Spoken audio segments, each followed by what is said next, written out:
Y bien, como sabemos, pues hay una ley que determina imponerle un impuesto a las ganancias de capital para el juego en la bolsa, el juego de acciones, en fin, la compra-venta de acciones en la bolsa. Esto debió entrar en efecto el año 2007, se fue postergando por razones vinculadas a la crisis internacional, y el Ministerio de Economía ha enviado un proyecto de ley reformando de alguna manera el que ya existía, y a fin de que estos impuestos o este impuesto entre en vigencia a partir del próximo año. Pero el presidente o la Bolsa de Valores de Lima ha publicado hoy día un comunicado en los medios señalando que está muy mal concebido este impuesto, que no debería aplicarse. Señor Joyle, buenas noches. ¿Qué tal? Roberto Joyle, presidente de la Bolsa de Valores de Lima. Hola Jaime, buenas noches. Gracias por la invitación. Antes quería de repente hacer una salvedad. No es que estemos protestando, estamos queriendo hacer ver algunas diferencias que podrían haber justamente con la aplicación del impuesto. Hay unas serias discrepancias en cuanto a la forma como se quiere aplicar y en cuanto también a lo discriminatorio que puede ser. Por ejemplo, este impuesto hace que más bien uno pague sobre las ganancias, pero no permite deducir pérdidas. Esto quiere decir que si usted vende acciones en 100, con una utilidad de 100, y por el otro lado vende otras acciones haciendo una pérdida de 40, 50, lo lógico sería que se permita netear entre la utilidad que es obtenido y la pérdida y pagar el impuesto sobre lo que es una utilidad real. Claro. Acá se hace que se pague el impuesto solamente sobre la ganancia. Pero eso es un abuso, eso es confiscatorio. Esas son las cosas que nosotros estamos mencionando justamente en el comunicado. Y, por ejemplo, otro tema también que es importante. Nosotros estamos en un proceso de una integración con Chile y con Colombia. Esto venimos un poco más de un año trabajando en esto. Integración de las bolsas. Integración de las bolsas, efectivamente.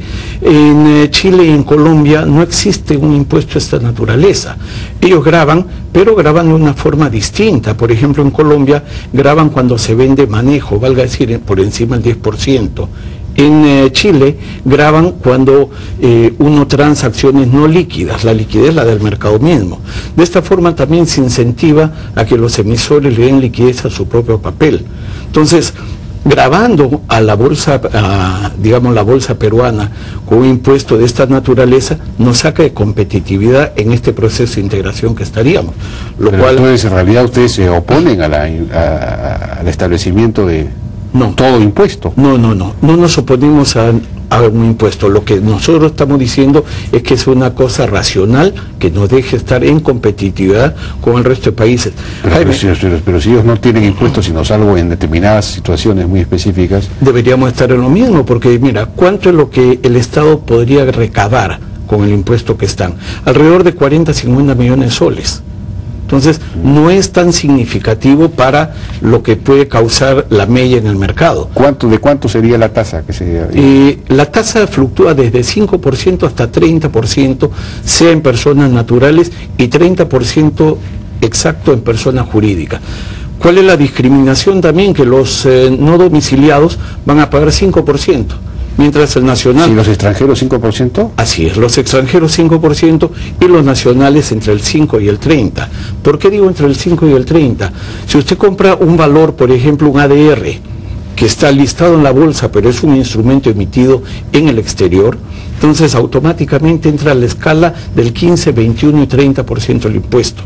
Entonces, eso realmente hace que pierdan competitividad la negociación de esos valores acá. Es más, Ecopetrol, por ejemplo, que es la petrolera grande de Colombia, es realmente una multinacional muy muy grande, está empezando a listar acá en la Bolsa de Valores de Lima, pero ese ADR que está listando Ecopetrol se va a ver grabado con el 5, el 15 y el 20, perdón, el 15, el 21 y el 30%.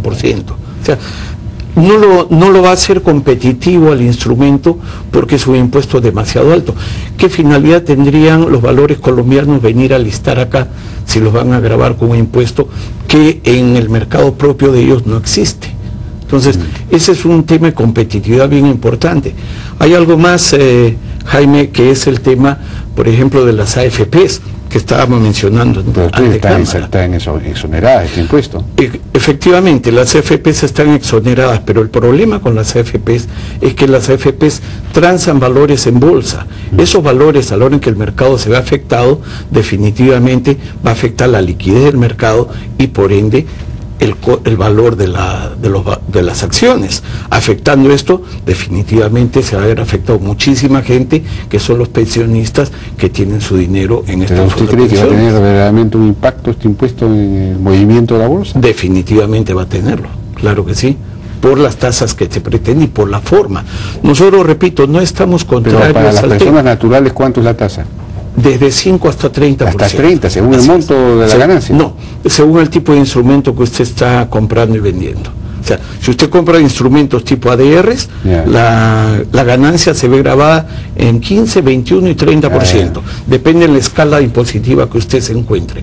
Si compra instrumentos nacionales netamente, el impuesto directo es 5%. Que es lo mismo que se pretendería cobrar a los no domiciliados, también un 5%. O sea, hay una clara discriminación. Nosotros lo que estamos diciendo es, aplique un impuesto, pero que sea un impuesto equitativo, que sea un impuesto fácil de aplicar. Ese es otro tema, por ejemplo, importante.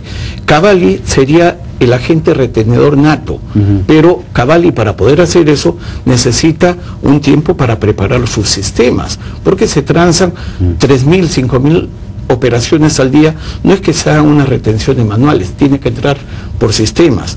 Para eso, lo que Cavalli necesita es el reglamento con el cual se va a hacer el cálculo y se va a aplicar el impuesto para preparar los sistemas y estar listo para poderlo hacer. Con eso, ni Cavalli ni la bolsa nos oponemos al cobro del impuesto. Lo que pedimos es que sea algo racional, equitativo y no confiscatorio. Eso es importante. Muy bien. Señor Joveles, muchas gracias por su participación.